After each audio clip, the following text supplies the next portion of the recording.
दोस्तों कैसे हैं आप सभी सभी अच्छा कर रहे होंगे। मैं बताऊं, मैं भी बहुत अच्छा हूँ। वीडियो अच्छा लगे तो CKD stock market news channel को सब्सक्राइब कर लेना, साथ ही बेल आइकन बटन को प्रेस कर देना। चलिए शुरू करते हैं। और आज मैं केपीआर मिल्स लिमिटेड का ब्रेक डाउन करने जा रहा हूं। तो जिनके पास भी केपीआर मिल्स शेयर प्राइस है, शेयर है, वो इस वीडियो को ध्यान से सुनेंगे। जिनके पास नहीं है उनके लिए एक अपॉर्चुनिटी हो सकती है। 700 रुपए की रेंज में आपके पास ये शेयर होगा, 720 रुपए की रेंज में आपके पास ये शेयर पड़ा होगा, इवन 680 के पास भी होगा। ये शेयर प्राइस जैसे ही 481 रुपए के आसपास आता होगा, आपके दिल में केवल एक ही धक धक करके एक ही चीज निकलती होगी, ई दर्द खत्म काहे नहीं होता बे। क्योंकि ये 2 बार आ चुका है 481 रुपए पे। चलिए बात करते हैं। आपको केवल काम क्या करना है, इस वीडियो को देखने से पहले एक पेपर ले लीजिए और इस तरीके से उस पर लाइनें डाल दीजिए। और आपने यहाँ पर पढ़ा होगा नाइन्थ हाई स्कूल में कि यहाँ पे एडवांटेज लिखते थे, इधर लिखते थे डिसएडवांटेजेस। तो जितनी इस कंपनी से रिलेटेड यहाँ पर मैं बताऊं, इधर डालना एडवांटेजेस और इधर डालना डिसएडवांटेजेस। चाहे आप इस तरीके से कर लेना, एक एडवांटेज मैंने बताया तो इधर टिक करना, अगर मैंने डिसएडवांटेज बताया तो इधर। तो लास्ट में, शेयर के लास्ट में वीडियो कंप्लीट हो, आप काउंट कर लेना। जो भी ज्यादा हो, एडवांटेज ज्यादा लगे मतलब रुकना है, डिसएडवांटेज ज्यादा लगे मतलब बेच देना है, खत्म कर देना है। अगर मैं इसके सितंबर 2020 क्वार्टर की बात करूं, इस शेयर से रिलेटेड सितंबर 2020 में, तो 74% प्रमोटर होल्ड करके चलता था भाइयों। आज सितंबर 2022 में आज भी प्रमोटर 74% होल्ड करके चल रहा है मेरी बहनों। 74.78 एंड 74.72। इसका मतलब है प्रमोटर को अपनी कंपनी के ऊपर बहुत ज्यादा भरोसा है। और कब से भरोसा है, जैसे ही ये कंपनी गिर रही है। अब पूछो, अब लोग कहेंगे भाई 74.75, 74.78, 0.06% ही तो बढ़ा लिया, क्या कर दिया कंपनी ने कुछ ऐसा? फ्रेंड्स, 75% से ऊपर नहीं ले जा सकते प्रमोटर। क्योंकि अगर चला गया तो सेबी की गाइडलाइंस की वजह से एक डिफॉल्ट होगा, फिर इनको एलओडीआर बहुत सारे इनको बर्दाश्त करने पड़ सकते हैं। सेबी का कहर जिसे बोलते हैं, ठीक है। तो प्रमोटर को अपनी कंपनी के ऊपर पूरी तरीके से भरोसा है। अब कंपनी के मालिकों को अपनी कंपनी के ऊपर पूरा भरोसा है। दैट मीन्स कि कंपनी कुछ बड़ा कर सकती है, दया यहाँ से। अगर मैं एफआईआईज की बात करूं, देखिए ये होते हैं, ये दमदार प्राणी हैं किसी भी कंपनी के अंदर। एफआईआईज और डीआईआईज जहां भी घुस गए वहां माला माल कर दिया, जिस भी शेयर से निकल गए गरीब कर दिया, इवन घर तक बिकवा दिया जहां से एफआईआईज और डीआईआईज निकल गए। फिर भी इंडिया के अंदर एक बंदा और आ रहा, उसे बोलते हैं पब्लिक। मार्केट संभाले हुए हैं इन्वेस्टर्स, ऐसे ही लगे रहो, भारत कुछ बड़ा करेगा। एफआईआईज की बात करें, जहां 1.40% एफआईआईज होल्ड करके चलते थे, वहीं एफआईआईज ने अपनी होल्डिंग्स ऑलमोस्ट 3 गुना कर ली। तो आप क्यों डरते हो?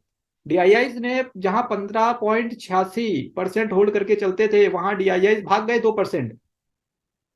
मेरे मित्रों, 2% भाग गए ना, ये वापस आएंगे। ये कब वापस आएंगे, देखते हैं कब वापस आएंगे, अभी बात होगी इस चीज से रिलेटेड भी।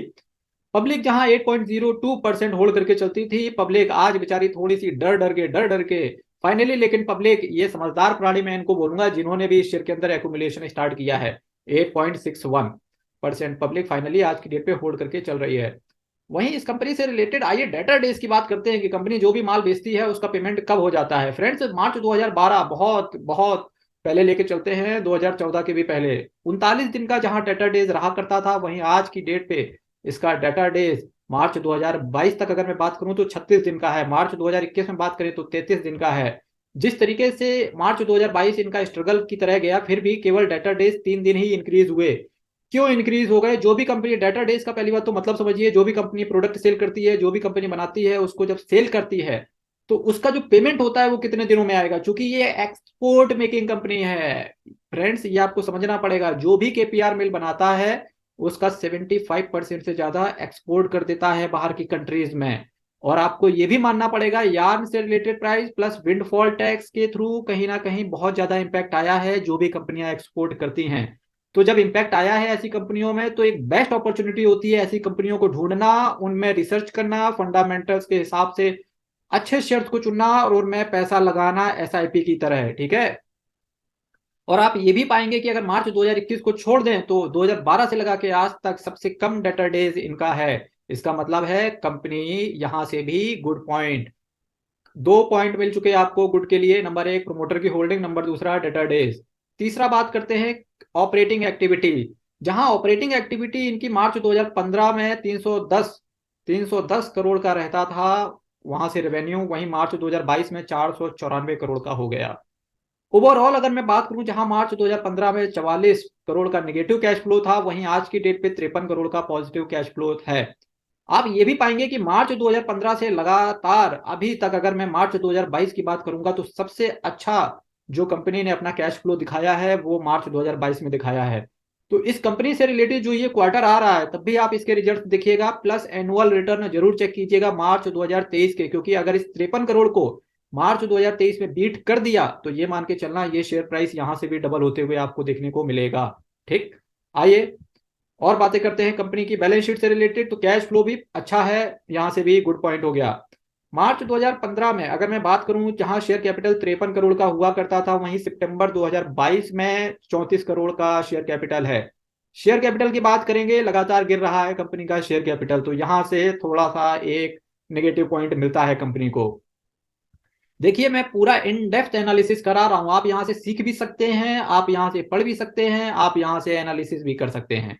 रिजर्व एंड सरप्लस की बात करूंगा, जहां मार्च 2015 में 893 करोड़ का रिजर्व एंड सरप्लस था, वहीं कंपनी का सितंबर 2022 में कंपनी का 3357 करोड़ का रिजर्व एंड सरप्लस है।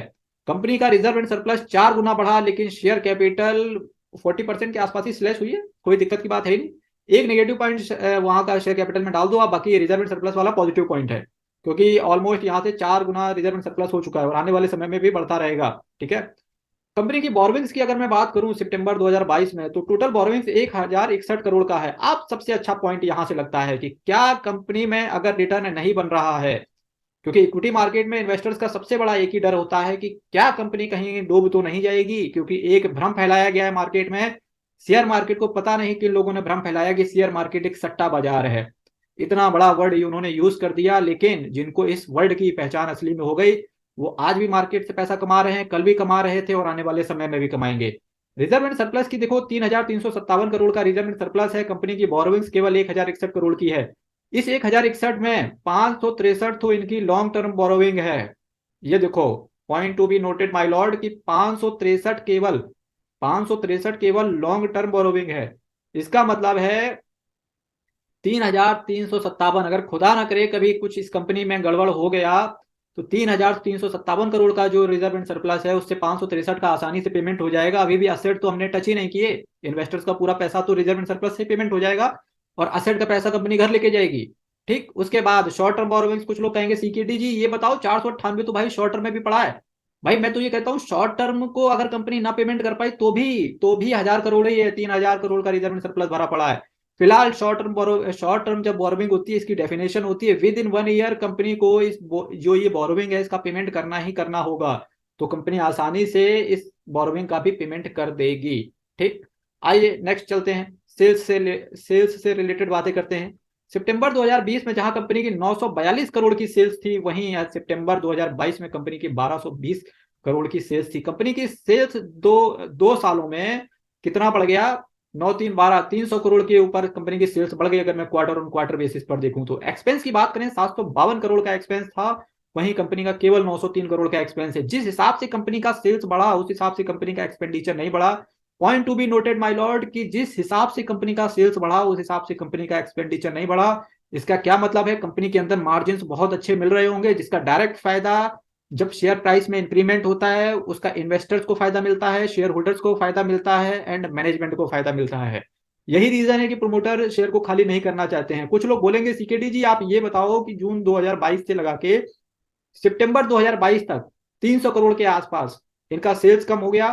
तो मेरे मित्रों मैं ये कहना चाहूंगा सेल्स कम हो गया इसका मतलब है कंपनी का एक्सपेंडिचर भी कम हो गया। कंपनी प्रोएक्टिव रहती है, आपको पता होगा यार्न के प्राइसेस बढ़े हुए थे, विंडफॉल टैक्सेस लगा हुआ था।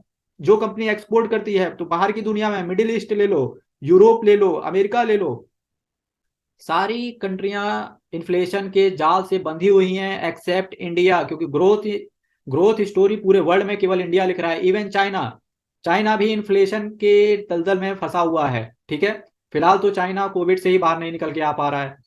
तो देखो सेल्स देख लो, एक्सपेंस देख लो, फिर भी कंपनी प्रोएक्टिव रही। इन्फ्लेशन बाहर देखा, डिमांड कम आएगी, कंपनी ने बनाया कम तो सेल एक्सपेंस कम हुआ। जब एक्सपेंस कम हुआ सेल तो कंपनी को पता ही था कि नहीं होनी है, तो कंपनी ने पूरी तरीके से इन्वेस्टर्स का पैसा सेफ रखा। अब चूंकि जैसे ही सेल्स गिरी तो कंपनी तो जो बढ़िया इन्वेस्टर थे उन्होंने अपने पास होल्ड करके रखा, वो वेट कर रहे थे कि शेयर गिरे मैं एक्यूमुलेट करूं। और जो डरे हुए इन्वेस्टर थे वो बेच के निकल गए, क्योंकि उन्होंने एक्सपेंडिचर नहीं देखा, उन्होंने मार्केट नहीं समझा।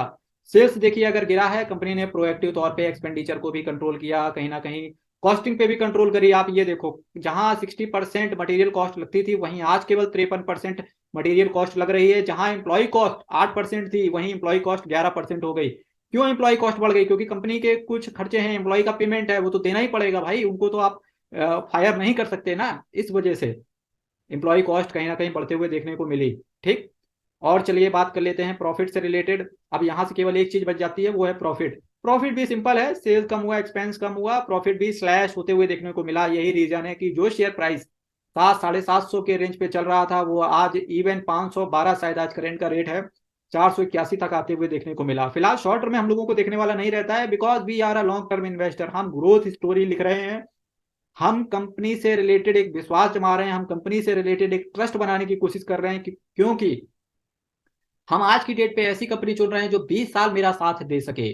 ठीक है, सलामत रहे मेरा और हमारा आपका साथ, है ना। नेट प्रॉफिट हो गया। अर्निंग पर शेयर की बात करेंगे, अगर क्वार्टर ऑन क्वार्टर बेसिस पे देखिए, 481 रुपए से अगर ये शेयर प्राइस आपको मिलता है, तो 481 रुपए से एक डिसेंट वैल्यूएशन इस कंपनी की निकल के आती है। और उसका 481 रुपए जिस कंपनी का शेयर प्राइस हो, उस कंपनी का अर्निंग पर शेयर अगर 5 रुपए होता है, तो कंपनी बेहतरीन मानी जाती है। केवल एक ही चीज अभी केवल मेरे को नेगेटिव फैक्टर देखने को मिला, जो कि शेयर कैपिटल है। ठीक। बिजनेस की बात करते हैं। KPR Mills is engaged in one of the largest vertically integrated apparel manufacturing companies in India. The company produces, क्या क्या बनाती है? Yarn, knitted fabric, readymade garments and wind power. ओहो, विंड पावर में भी कंपनी काम करती है। ठीक। ये कनेक्टेड फैब्रिक, बस इसको देख के मेरे को यही लगता है कि वो गाना सुना है ना आपने, तो इंग्लिश मीडियम में पढ़ी हुई है ना, और मैं सरकारी का पढ़ा हुआ, मैं वाकई में सरकारी स्कूल का पढ़ा हुआ हूँ। तो ये कनेक्टेड क्या है? ये नीटेड फैब्रिक है ना। तो ये नीटेड फैब्रिक ये कंपनी मैन्युफैक्चर करती है। नीटेड का मीन्स होता है फ्रेंड्स, जब आप जो सीलिंग जो सीविंग करते हो ना, आप जब सिलते हो किसी ना किसी माध्यम से, तो वो उसका मतलब होता है नीटेड फैब्रिक। ठीक है। चलिए अब इसकी ग्रोथ स्टोरी की बात करते हैं कि किस तरीके से कंपनी ने पास्ट में परफॉर्मेंस किया, क्योंकि कहते हैं पूत के पांव पालने में नजर आ जाते हैं। ठीक। तो इस चीज से रिलेटेड मैं यहाँ पर आपको बताना चाहूंगा कि ये देखिए, शेयर ऑलमोस्ट फ्लैट चलता है, फिर एक ग्रोथ स्टोरी लिखता है जो कि ऊपर जाता है, फिर कंपनी देखो कुछ इस तरीके से ऊपर जाती है, उसके बाद ये कंपनी नीचे आते हुए देखने को मिल रही है। यहाँ पर डिफिकल्टी थी यार्न से रिलेटेड। यार्न, वो यारा मेरे यारम वाला नहीं, यार्न से रिलेटेड।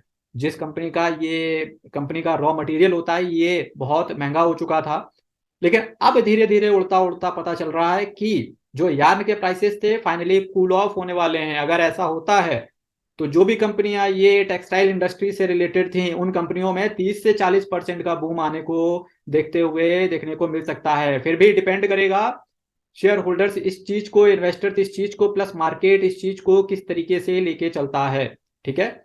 तो ये चीज है। अब ये अच्छी न्यूज है चारों तरफ से, केपीआर मिल्स के लिए, ट्राइडेंट के लिए, वर्धमान टेक्सटाइल के लिए।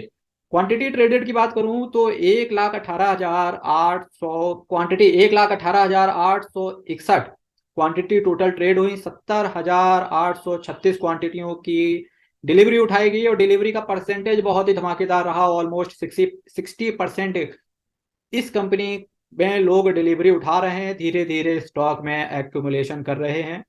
चलिए कंपनी की वेबसाइट पर एक बार विजिट करते हैं। कंपनी की वेबसाइट होता है कंपनी का घर, तो इसी चीज पर मैं विजिट करूंगा। केपीआर मिल्स पर्सनली बताऊं, बहुत बेहतरीन कंपनी है, एक्सपोर्ट से रिलेटेड कंपनी है, कंपनी को फॉरेन रिजर्व से मिलते हैं, सारी चीजें धीरे धीरे कूल ऑफ हो जाएंगी। इन्फ्लेशन शॉर्ट टर्म के लिए होता है, स्टैगफ्लेशन, स्टैग्नेशन, अनएम्प्लॉयमेंट, ये सारी चीजें शॉर्ट टर्म में है। लॉन्ग टर्म में केवल एक चीज बचती है, वो है कंपनी और उसका बिजनेस। कंपनी का बिजनेस शानदार है, और कंपनी का विजन, मिशन एंड गोल बिल्कुल क्लियर है। केपीआर मिल्स ये हो गया। और we infuse fashion with style, what's new about us award, ये यहाँ पर लिखा हुआ है, यहाँ पर कुछ बात लिखी गई है। KPR brings in the finest range of 100% organic inner wear and athleisure wear for the Indian market under the brand name Faso. Our 3 decades of garmenting excellence as well as passion for quality fashion garments has helped us to achieve, यहाँ पर ये बातें की गई हैं। 100% organic, ये Faso brand के नाम से आते हैं ये। Spinning, knitting, processing and garmenting. ठीक है। 36 साल का एक्सपीरियंस है, बहुत पुरानी कंपनी है। Yarn, fabric, garment and sugar. ठीक है। इस सेक्टर में ये कंपनी काम करता है इस तरीके से। ये कंपनी की वेल मेंटेन्ड वेबसाइट है, टाइम टू टाइम अपडेट भी करते रहते हैं ये केपीआर में इसका सस्टेन्ड कमिटमेंट है, फाउंडेशन भी इनका है। तो ये पूरा वीडियो जहां से केपीआर मिल्स का कनेक्ट हुआ, आपको केवल कितनी बुराइयां मिली इस कंपनी से? केवल एक, जो कि शेयर कैपिटल कम हो रही है। पूरी कंपनी का अनबॉक्सिंग कर दिया आप। तो ये रहा आज मेरा पूरा वीडियो केपीआर मिल्स लिमिटेड से रिलेटेड। फ्रेंड्स, वीडियो कैसा लगा कमेंट बॉक्स में जरूर बताइएगा। साथ ही साथ 1000 सब्सक्राइबर का जो मेरा माइलस्टोन है अचीव करने में आप मेरी हेल्प कीजिए। मैं आपके लिए 7500 स्टॉक मार्केट में बेहतरीन कंपनी, एक से बढ़ के एक, सबका अनबॉक्सिंग करके आपको यहाँ पर दिखाऊंगा CKD stock market news channel के अंदर। फिर मिलेंगे कल 8:30 बजे, सेम टाइम सेम चैनल। तब तक के लिए बहुत बहुत धन्यवाद।